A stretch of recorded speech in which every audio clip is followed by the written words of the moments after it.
Welcome to the Gap. What's up, Deej?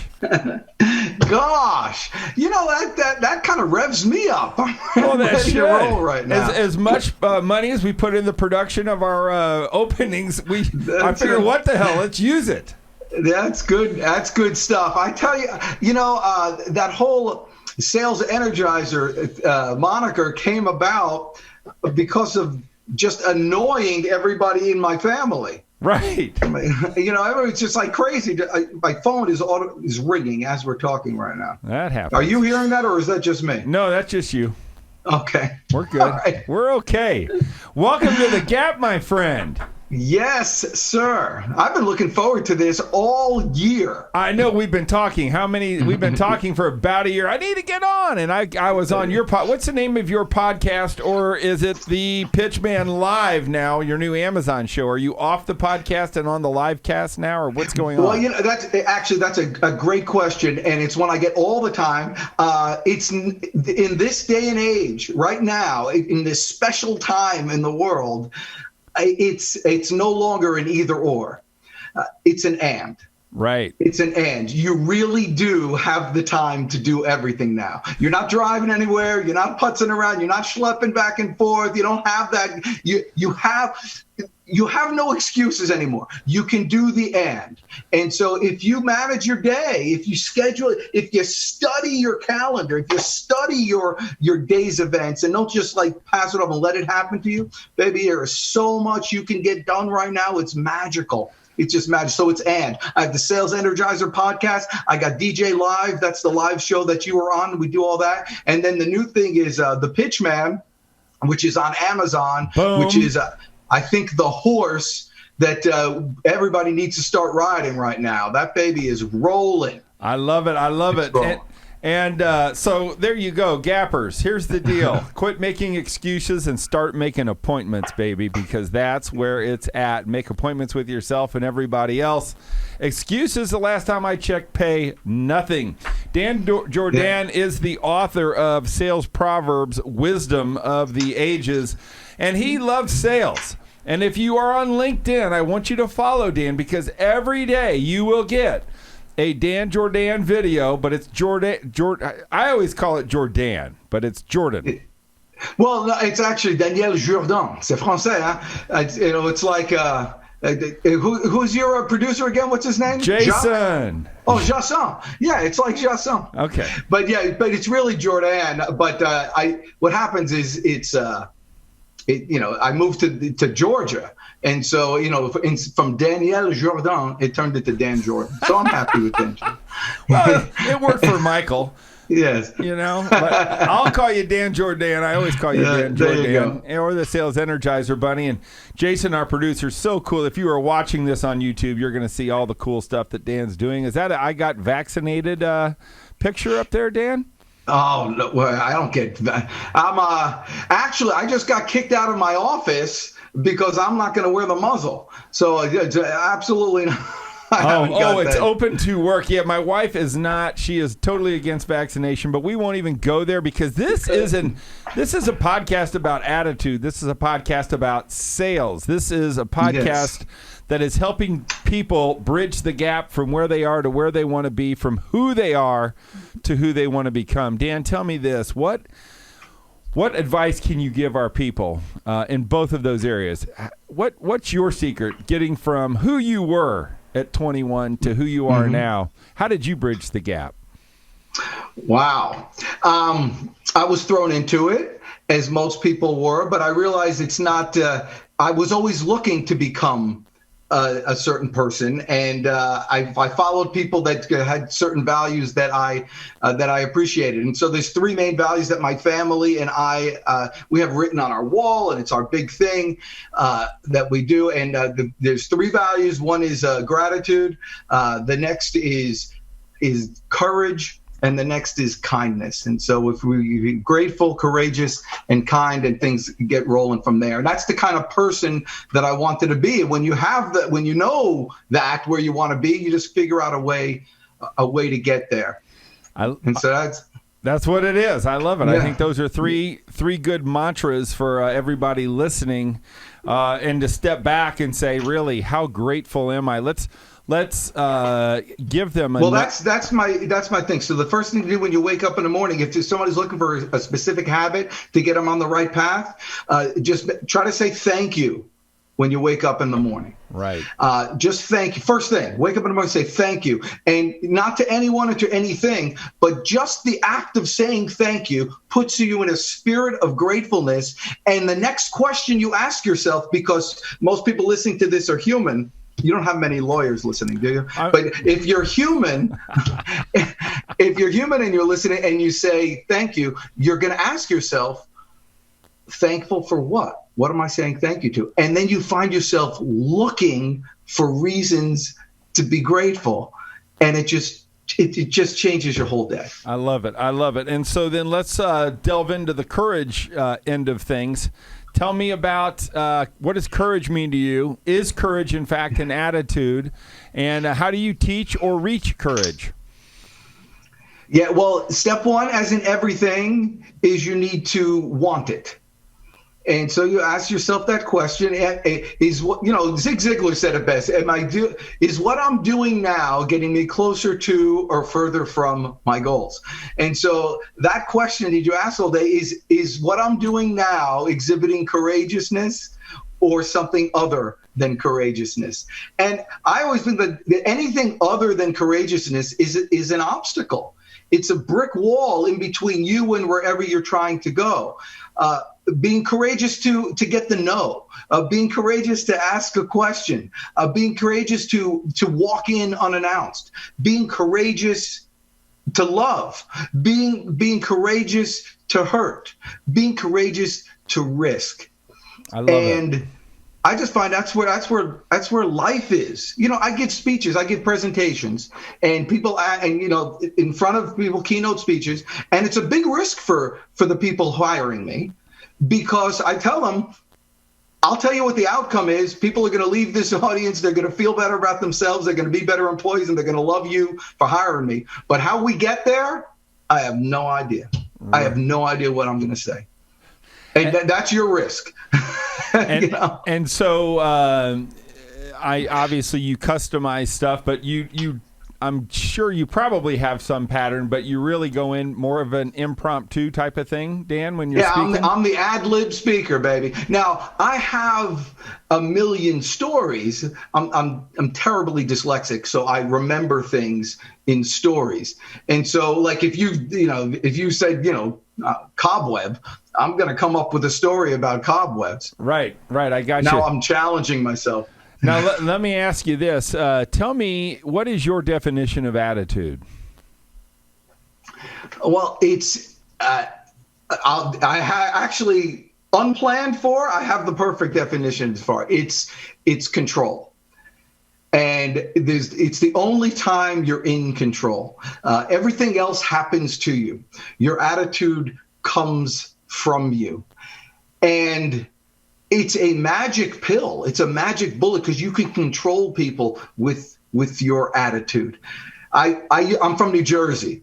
I live in Atlanta now, but I'm from New Jersey. And New Jersey, people are just mean in New Jersey. I mean, not because they want to be mean. It's just they have to be. So I went home for my 30-year high school reunion. I saw a guy, Robert Buxbaum. I saw Robert Buxbaum. I haven't seen him in 30 years. Here's Robert Buxbaum. He goes, "Hey, Deej, come over here. You know who was asking about you?" I said, "Who?" He said, "No one." People are just mean, in New Jersey. But I used to play this game there. I used to play that if I'm walking down the street and I see somebody, I smile at them. And it'd say, like you smiled back. You smiled back not because you wanted to, but it's the law. I forced you to smile. So when I did that, I win. I get a point. I never lost in New Jersey. I came here to Atlanta. First day I'm here. I'm walking down the street. Somebody's walking to me. They say, "Hi, how you doing?" I lost the first time. Well, so, because they beat you to it. Yeah, they beat me to it. And so I said, I got to move here. That's what happened. But yeah, you can, with your attitude, you are in control. And with that control, you can affect the lives of others. And quite frankly, that's your charge in life. I love it. Now, talk to me. Who was your first attitude coach? Oh, my dad, of course. Right on. Talk to us. What was his name and what did he teach you? Oh, Monsieur Henri Jourdan, le fils de anyway, so Daniel Jourdan, le fils de Henri de Paris. My father's from Paris. Oh. So, all right. So a quick, just like Jasson. So okay, I'll tell this story if you want to go there. All right. So my dad lived in war-torn France, in Nazi-occupied France. We're Jewish. And so he had a rough, when he was 13, he lost his dad in the Holocaust, in Auschwitz. I don't want to get into it, but this is where he's coming from. So he came to America, and my dad never had a bad day. I mean, not one bad day. And one day I was all right, you're going to get it. One day I was in my bedroom and I was upset about something at school, something that happened. And I was probably 13, 14 at the time, something like that. And I was blowing something out of proportion. And he said, "What's wrong?" And I said, "I'm having a bad day." And I went to tell him. And so he had never done this before. He never told me stories about anything before. And he goes, "Bad day, huh?" He goes, "Let me ask you this. Have you ever just walked out on the street one day and you had your friends come up to you and they said, they got him. They got your dad." And you go and you find out that he was taken right off the street. I mean, out of nowhere, just taken right off the street and put into like a camp. And from that camp, they were going to put him on a train and take him to a concentration camp. And so you go to the camp hoping that you're going to see him, but you never saw him again for the rest of your life. But you did see a guard, and the guard was wearing the family ring that he never took off his finger. Yes. He said, tell me about your day. You having a bad day? Right. Put everything in perspective. He said, "Danny," with this little French Jewish accent, he said, "Danny, in this country, on your worst day, they don't throw babies in the air and catch them on pitchforks." Yeah. So I'm like, I'm just like melting. I'm just like a mess, Right. But totally put things in perspective. And every day, it's so easy to fall into the trap of, the world around you. But every day you just have to cleanse. I go through like a cleansing thing in my mind. I almost like imagine putting like an oxygen helmet on, like a deep sea diver would use. And I turn on the oxygen, and in here is the only fresh air, and out there is all the poison. And I breathe in the fresh air, and puts everything back in perspective. And I learned that from my dad too. I love it. Well, your dad's legacy lives through the Get Attitude podcast. Certainly, we talk about the unprecedented times and all that. And again, the worst day in America is hardly compared to what your father went through. So I think it's a great story. It's an important story to tell, and it's a important story for our gappers to hear. So when they wake up, their perspective changes. And when you wake up and you open your LinkedIn, Dan's LinkedIn post, you're like rocket, like it's 6:30 in the morning. It's earlier. Is it the same time every morning that you do your sales energizer tip of the day?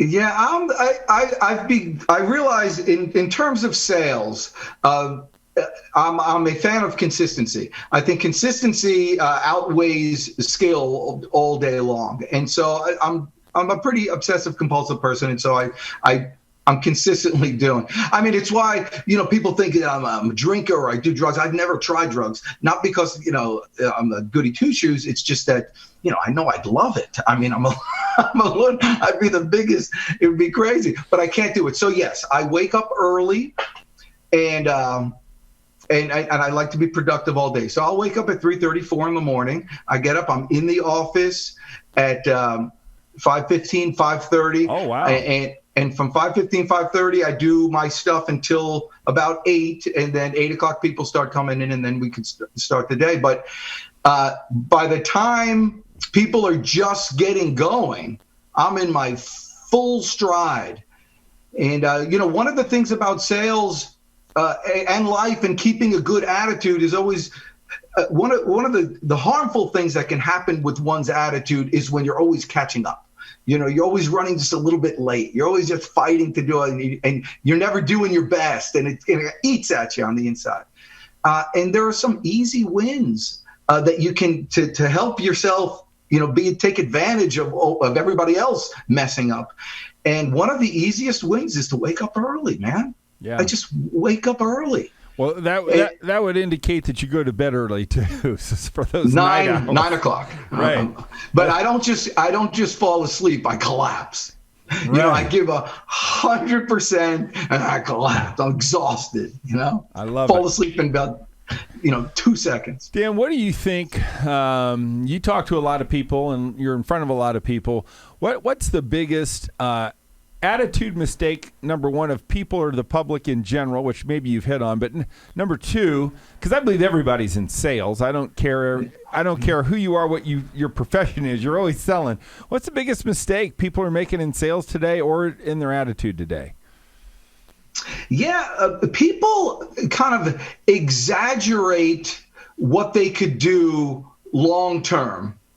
And minimize what they can do today. Like they don't, I'd never be able to do all that stuff today. But if I stay on this path, I'll get it in a long time. They think, they set their goals all messed up. I think people need to set daily goals and activities to change your mindset into thinking instead of all the different things you have to do. I take into there's two categories of things. There's money-making activities and non-money-making activities. And I'm talking directly to salespeople right now because this money's an important thing. So because like everything is an activity. Sleeping is an activity. It's just not a money-making activity unless you could do something like Amazon Live. With that in mind, and by taking your calendar and really studying it, you could see where you're being busy, where you're doing busy work, and where you need to improve. But the number one thing a salesperson needs to do to improve their attitude is get rid of that white space. I mean, put something in there. You could put thinking time in there or what have you, but you want to find the devil. You have a couple of days with no appointments. I mean, you start questioning all your life's decisions. You start beating yourself up. You start thinking thoughts about yourself that you would never impart upon somebody else. That's where evil exists, in the white spaces. Control that calendar. The great title for a book, The Devil's in the White Space. Hello. Checkthat.com. We'll see. I love that, Dan. That's so powerful and so good. Tell me about the greatest sale you ever made. Came to Atlanta to visit a friend. Takes me to a party. Meet some girl. Blonde hair. Southern accent. Bakes pies. I'm thinking, this place is great. I went back home, moved here 2 weeks later, asked the girl to go out with me. She says no. I go, what? I'm like, I moved here. And she's like, well, I have a boyfriend. What are you going to do? And so I'm like, well, I don't know what I'm going to do. So I said, well, let me see what I can do. So I found I had an event to go to. So the next week I called her up again. She says no. And I said, all right, well, I'll talk to you next week. And so I kept calling 26 times. On the 27th week, 6 months, she finally agreed to go out with me. I had really great tickets to a Met game at Fulton County, Brave game, I guess, whatever. Right. And so we went out and had a great time. I got a ball from Doc Gooden. I still have the ball. Oh my gosh. Yeah, it's right there. I got a ball from Doc Gooden. He was on, and it was kind of funny. I ran up and called my dad, tell him about it. But and then that girl, and so 25 years later, we're still married with 2 great kids, and it worked out well. And I asked her early on. I said, why did you finally agree to go out with me? And, we were married and all this stuff. And she said, well, I figured if you were willing to work this hard to get me, you'd be willing to work equally as hard to keep me. I love it. That is cool. And that was but by the way, she hasn't baked a pie since, I'll tell you that. But but she, that was by far my best sale. And I have to earn that sale every day. I like it. That's called repeat and referral business on a daily basis, people. Every day. My dad gave me some advice on that too. He said, Danny, in this country, when you get married, if you expect 50-50, you get divorced. Right. He says, Danny, you give 90% and hope you get 10% back. Right. And to his credit, he said the same thing to her. And so, it seemed to work out. But that's how sales is. And that's how business is. That's what I want to do. I give 90. If you give me $10, I'm giving you $90 back in value. That's how good I believe my product is. And if a salesperson believes that their product is that good, if you have the cure for cancer, dude, I got the cure for cancer. I'm not interested. Are you out your mind? I got the cure for cancer. If you believe that about your product, that it's that valuable, you're not taking money from them. You're giving them. That mindset, that attitude shift, it changes the whole equation. Because as our friend says, people hate to be sold, but they love to buy. The great Jeffrey Gitomer. So tell me this. I want to know the worst business decision you ever made or the worst sale that you ever lost. Well, every entrepreneur has a story like this, so this isn't something special. But I've lost $1 million twice. And so you're constantly. My problem with my wife always says, "Why do we always have to start from zero?" Right. Right.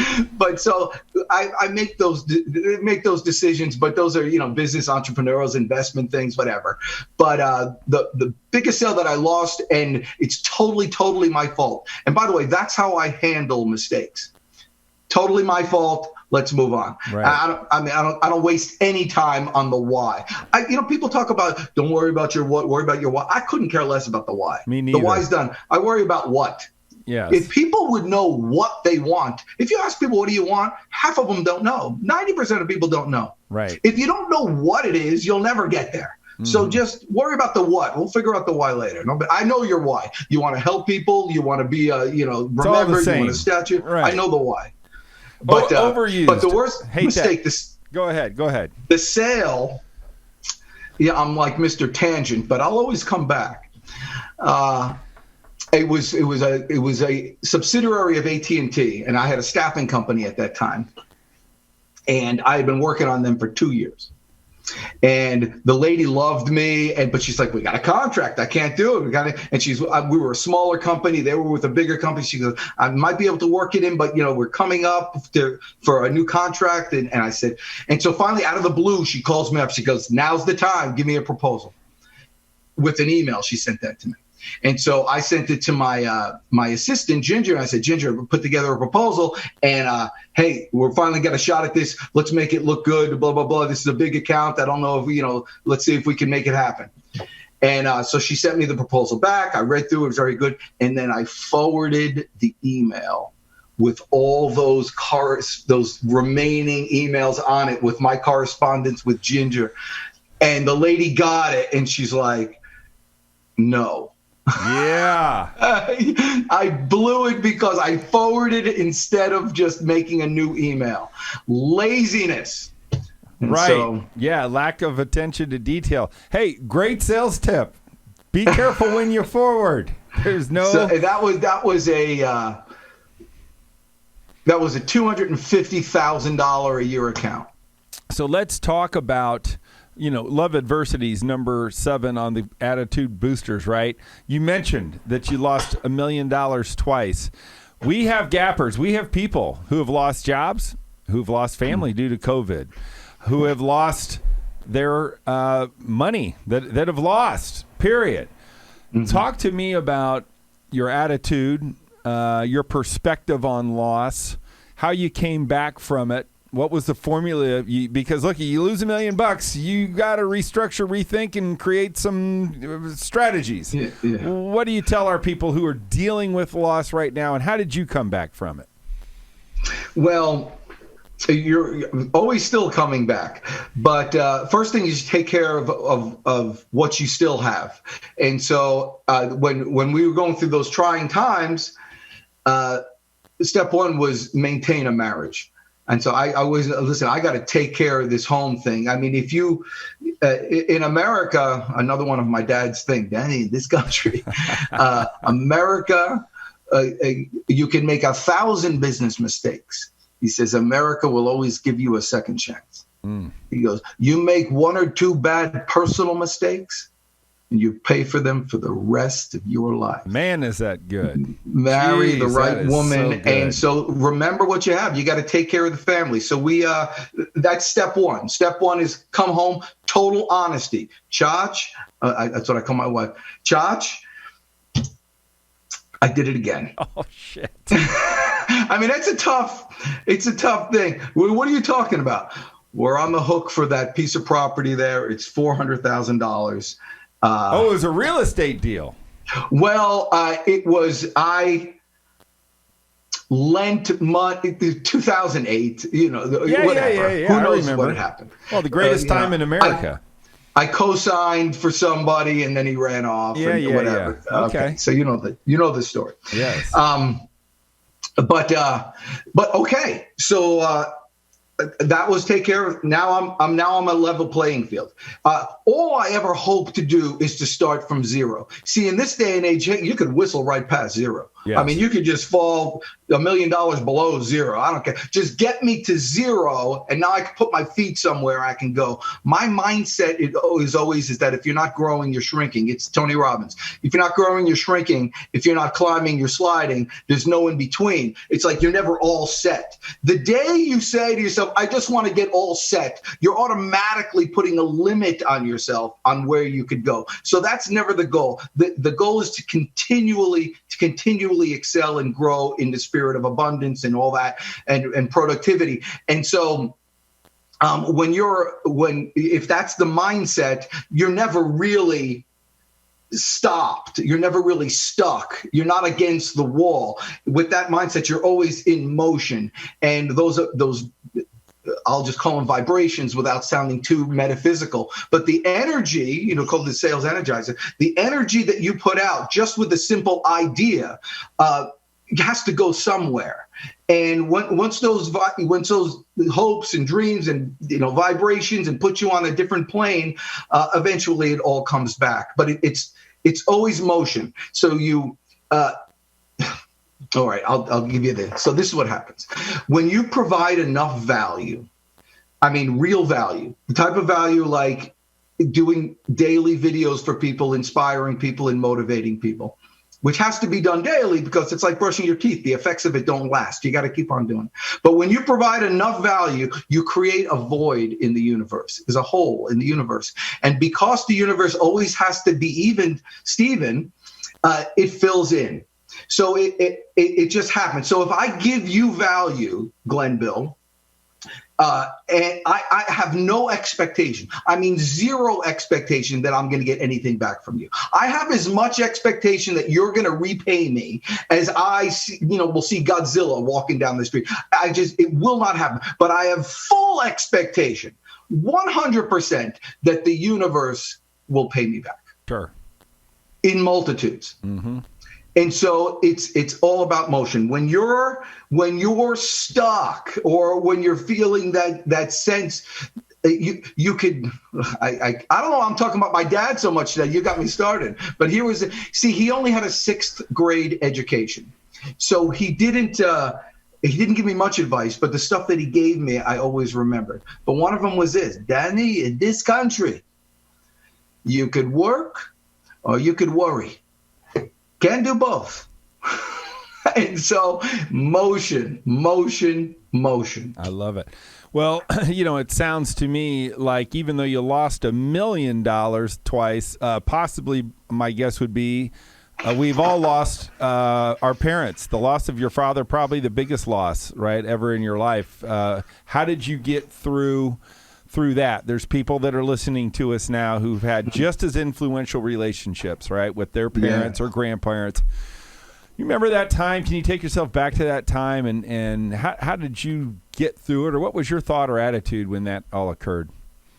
Sure. Well, my dad and I really did. I guess everybody has a special relationship, and he was crazy. Don't get me wrong. I mean, my mom and dad got divorced, and probably for good reason. By the way, in this book, I have a whole section in the back, of papa-isms. Oh, I love it. So, that's good. So that is Sales Proverbs, Wisdom from the Ages. Make sure you guys get it. I'm sure you can get it on Amazon. Wow, there's a whole bunch of them.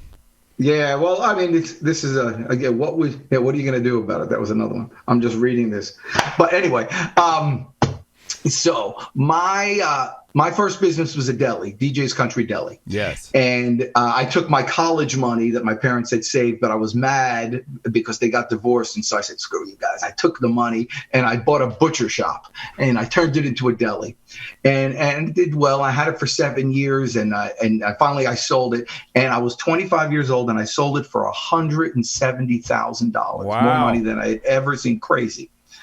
And I took all that money and I put it in an investment account. And my proudest moment is that money, I didn't take any of it. That money paid for my father's retirement for the rest of his life. Oh my gosh. Yeah, that was my thing. So my dad, and then his last 9 years, he lived with us for a while and then into a nursing home. So with my dad, nothing was left unsaid. So when he finally did pass, it wasn't, I mean, I was actually on stage. I was on stage giving a presentation. There were 300 people there. And my son, Matthew, who was maybe 13 then, ran up on stage. Give me the phone. I'm going to cry. Forget it. Anyway, so that's a big day. Yes. So, but he said to me towards the end, can't believe you're doing this to me. He said to me towards the end, because I said, Dad, you're giving up. I mean, what's going on here? He's like, he was being depressed or whatever he was. And he was kind of losing his mind. But in one of his kind of lucid moments, he said to me, it was still like the most rational thing. He said, Danny, I've got a daughter. She's married, has 2 kids. I got a son. You're married. Got 2 kids. Everyone's healthy. What am I doing here? Unbelievable. So cool. And so that was Papa. And so he was a crazy dude. And so, so how do you overcome it? Hopefully the end, you're living your life to the point that it's the natural occurrence of things, and then you move on and honor the person who died by living a good life. That's cool, and you've certainly done that on our podcast today. It's great. Maybe you're going, what the hell? I ended up this a podcast about my dad, but I can tell you this: everybody that listens to The Gap has a dad. Not everybody that listens to The Gap is a dad. But I think there are, this has definitely been a unique interview. It's been fantastic. You've been dropping bombs. You have been just giving so much of yourself and so much of your heart and your mind that there are lessons to be taken from this podcast today. And I hope that our Gappers have enjoyed the great Dan Jordan. And we are going to be back after this sponsorship message to go into knowledge through the decades with the great Sales Energizer, Dan Jordan. And we are back at the Get Attitude podcast with the one and only Dan Jordan. He is the author of Sales Proverbs, Wisdom of the Ages. Dan is one of the best sales trainers and sales speakers that there are in America. He's on stages everywhere. His website is danjordan.com. He has a live show on Amazon called The Pitch Man. And if you need an attitude boost, if you need an energy boost, if you need a sales technique, income boost, if you just need a boost, This is a guy that you want to follow. You can reach him at Dan Jordan or Dan at danjordan.com. Dan, welcome back. It's time, bro. We're going to walk through your life and do knowledge through the decades. You ready to go? I'm actually mildly nervous. That's good. I love it.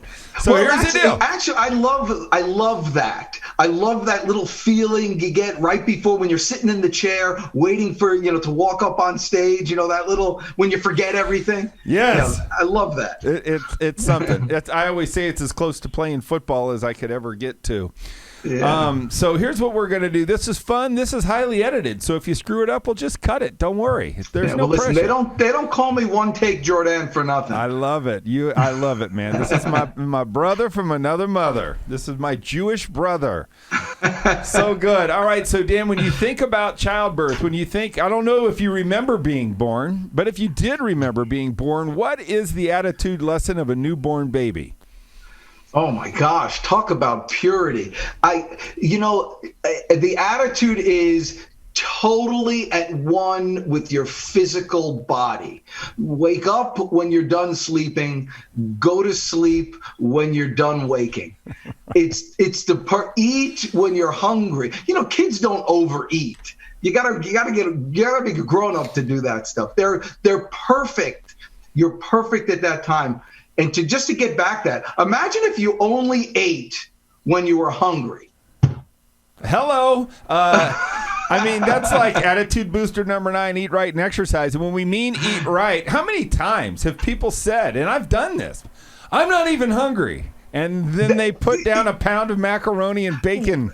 Right. I know. And it's because it's 6 o'clock or it's 7 o'clock or it's whenever you eat. And what if that time is a man-made construct? We don't have time for this. I got good stuff, but that was the other part of the podcast. Well, go ahead. You can tell me. It's fine. We're good. Well, time is a man-made construct. It doesn't know. Your body doesn't know it's Tuesday. Your body doesn't know it's Wednesday. You got to have, potluck dinner at church. It doesn't know that stuff. The universe doesn't know. So you're making that. You're putting that, those limitations or those barriers or those margins in your life. You can create whichever ones you want. It's just like your attitude. You can decide, I'm going to eat when I'm hungry, and you'll find out that all of a sudden you're not hungry when everybody else is eating. It's so true. I love that. So, Dan, now what I want you to do is walk back. You're in 3rd or 4th grade in New Jersey, right? Tell me. I'd love to know who your teacher was, just to give her a shout-out if you remember.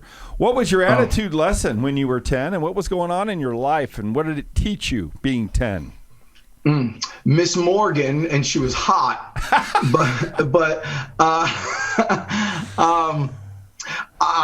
3rd grade and specifically, I remember the horror and the fear, because we would read and everybody would read a paragraph. We were learning how to read from a book out loud, and I would see all the paragraphs that everybody's reading and try to get mine and practice it ahead of time before it came up to me, because I realized I was terribly dyslexic. And everything's upside down and spinning and backwards and crazy. And to take it from the page to my brain and then out my mouth was it's a devastating process. And I thought everybody was like that. I just thought it was difficult. So I had to really work at it. And it was 3rd grade in did I say Miss Morgan or Miss Phillips? You know what happened? She got married. She 2-timed me, and she got married and changed her name. But I realized that it was going to take work to get this out. I also realized, I remember my first joke in class. It was in 3rd grade, and was someone that they went to it was some bathroom joke or whatever it was. But I remember I got a laugh from the whole class. Yeah, baby. And I till this day, I'm 55. I remember how it felt to have that laugh. Every speaker's dream. The room roar. That's right. I want to just rabbit hole this dyslexia thing.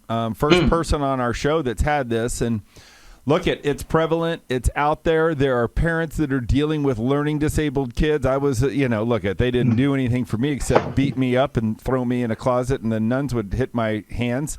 They thought that would cure the ADD and learning disabilities, but it didn't. But it did get my attention. Talk to me, or if you can, talk to the parents or the people out there that maybe what you went through, how you fixed it, and who helped you through it? And if you ended up having a kid like that, what's the best thing you can do to help a kid with dyslexia? By the way, this is the best podcast I've ever been on. That's a great question. That was just awesome. Thank you. And I'll answer it because my son, too, it was terribly, just like me, even worse than me. And so I could share exactly what I did and how I dealt with Matthew and what an option that really everybody can take. And so it's sixth grade. I'm in the bed at Matthew at 4:30 in the morning because that's when his brain worked, and we're doing homework and reading at 4 in the morning, and we're reading the book and the same word. I mean, it's just I go, can you not see that? He says yes, but he sees the different word. Sure.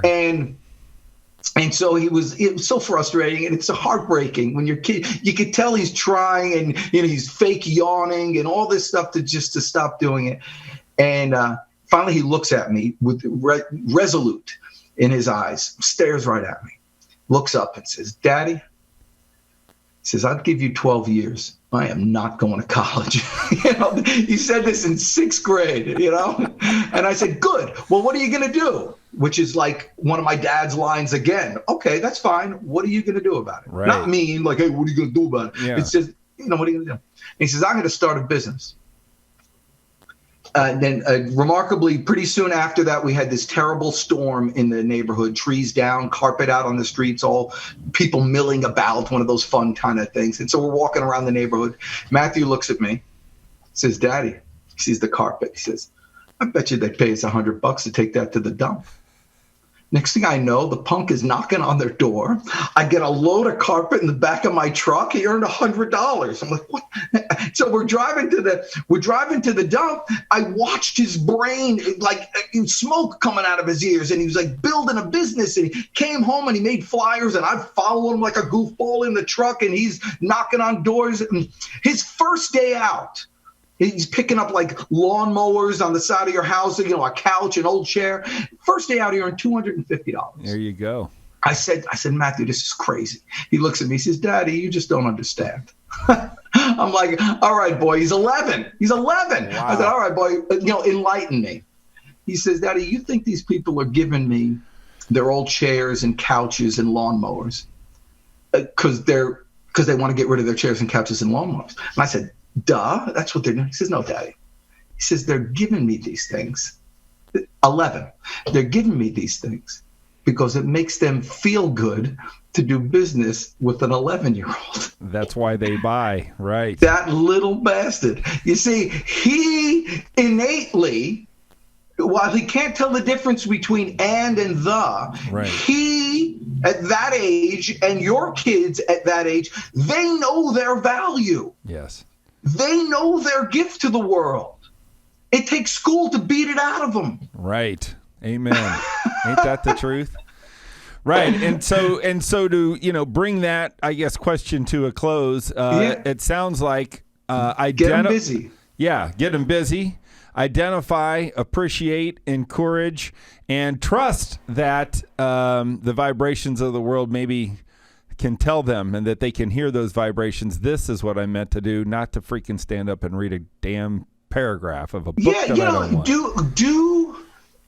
Go towards that which you're naturally good at. Nice. And he had a friend who a wonderful little girl, and she wanted to be a lawyer, and she was really trying to convince Matthew, go to college, I'm going to be a lawyer. And Matthew just looked at her and he said, "I want you to go and become a lawyer and become a good one. That way, when you come back, I can hire you." Yeah. I love it. By the way, he got the scholarship here in Georgia. They have a Hope Scholarship. He got the scholarship. He did go to college. Wow. for one day. Oh my gosh. He went for one day, and then he went through the administration office, and he called me up. It was the funniest phone call. He called me up. He said, "Daddy," he had already quit, by the way. "Daddy, you knew I was going to quit eventually." He goes, "Why don't we do it now and save the money?" Oh, I love it. Oh, that's so good. How cool is that? Well, let's move on from the 10-year-old Dan Jordan. Let's go to age 20. I don't know if that's when you bought your sub shop or whatever, but where were you at 20, and what was the attitude lesson from 20? Gosh, you're just hitting the right ages. So I had bought my deli when I was 18. Wow. And so when I was 21 through that year, actually 22, about the 22 time, I'll stay there because it's a better story. My friends were coming home for college, and I'm like, I think I missed something because I didn't go to college. Tell me all these stories. So I went and did something that I had always wanted to do, and I set the store up with a manager, and I took off, and I went hitchhiking across the country with the idea to find myself. Took no money. The idea was to get jobs all along the way, meet as many people as possible, and it turned out to be 8 months. I was gone for 8 months, living on the side of the road, doing all I have to do, staying in hostels, getting jobs. And I learned from that experience sales lessons that I still use today. Awesome. It was a time where I was the most alive. I've had several, life-changing moments, but I'll tell you about one. I was in Texas, and by the way, Texas it's just big. It's big on the map. It's everything. It's big. And some days you just wanted to walk because you just wanted to kind of find yourself. I eventually got picked up by a guy one day in Texas, and he stopped the car and he looked at me. He goes, "Son, the only reason why I'm picking you up is because I saw you on this same road this morning while I was going to work." It was like 8 hours later. I was still on the same road. But I was there in Texas, and I'm walking, and I had a backpack and all that stuff, and I sometimes you just wanted to think, and so I was doing that, and all of a sudden I just hit a virtual wall. I don't know what it was, and it was just I couldn't move, and I felt like there was a pin. I haven't thought about this in years. A pin in the top of my head, and it was pinning me to the ground through my body, and I broke down in tears. I didn't know what was happening. It was just I was stuck. And then there was a moment of clarity that everything made sense. It was like I saw it all. And if the world ended, if all the total conveniences, if everyone was gone, the Deej was going to be just fine. I think I saw God that day. That's cool. So what was the moment of clarity? Can you, are there words to describe it, or was it just this feeling, or like a blessing, or, it was it was fresh air. Right. It was lacking of any obstacles. There was no fear. There was no anxiety. There was no insecurity. There was no need to be right, need to be wrong, need to be rich. There was no need. It was just, you're part of the whole thing. Wow. That take right there, make sure we excerpt that one, is quite possibly one of the best attitude lessons our people could get. So that's great. So now all of a sudden you're becoming a man and you're 30 years old.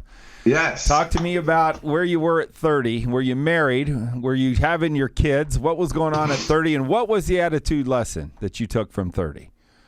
Yeah, well, you heard the story about my wife. I was 30 when I got married. Okay. And so that was the year. And I had taken the lesson from my parents. And so I told my wife, Chach, I said, finally she's saying, when are we going to get married? What's going on? And I wasn't going to marry her because I wasn't going to get divorced. I said, listen, I am not getting divorced. I am not getting divorced. And I'm annoying. I know I'm annoying. It's cute and funny at the beginning. You got all this stuff going on. But then, after, you think it's going to end. It doesn't end. 25 years. Yeah. And so I wouldn't get married until she hated me. Right. Until you saw me at my worst and you just kind of hated me. And one day that happened. And she's like, well, you're so annoying, like that. And then I said, now, do you still want to get married? I love it. Oh, that's so good, man. Yeah. And so I was I think by 30, I had come into my own. I knew what I wanted. I wanted, a good woman. I wanted a few kids, and at that point, I wasn't a dad yet, but I sure wanted to be one. Yeah. Well, I can tell how proud you were talking about your son, that you're an awesome dad. Let's go to 40. That's almost when you met Glenn Bill at the Gittimer thing. I think you were maybe mid-40. It was about 10 or 11 years ago. I can't even believe it. Was it really? Yeah, can you believe that? So what do you remember? Do you remember you having your 40th birthday party? What was going on in your life, and what was the attitude lesson? Yeah, I don't remember the 40th birthday party. I think, at that point you're in the game, you got young kids and all that stuff. And so you're just flying to see my parents. I remember the big fear was that I would die before my kids would remember me. Like that was a fear. I wanted to get both kids to age 7, Cool. And so let's say when Sophie was born in 2000, I guess that would have been about 40. Yeah. So my attitude at that point was somewhat relaxing. Cool. I think I had done my job there. I remember. I do remember this. I remember Chacha, my wife and I would, many people have date nights, and so we would have date nights to do it. My in-laws lived very close by, and so funny story about my in-laws. They got divorced when my wife was 2, and they both had separate marriages, and then their spouses died. They've been together now. Oh They've my gotten gosh. back together. Isn't that crazy? Story. I remember telling my wife, I said, if I were to die today, I would have had twice the life that I had expected. Yeah, that's awesome. So good. I started my journey of gratefulness, I think, about that. Yeah, time. that's good. That's good. At 40, I love it. So now 50, you're double nickels. You remember 5 years ago, you started this 5th decade where I am too. And tell me, if when you look back 5 years ago, where were you 5 years ago? Are you where you hoped you were? What was your attitude? What was your thought process when you hit that big 50 number? That attitude. Yeah, I think at 50, I was just coming off the second big loss. Oh shit! Yeah, I was just coming off that thing. But I remember the excitement. I've always wanted to be 50. Right. I kind of loved that age. I loved to be able to say, yeah, I'm 50. I like 55 now too. It's a cool age. Oh yeah. But I was like the 50 number. It got to a point where more people were calling me sir. I kind of like that.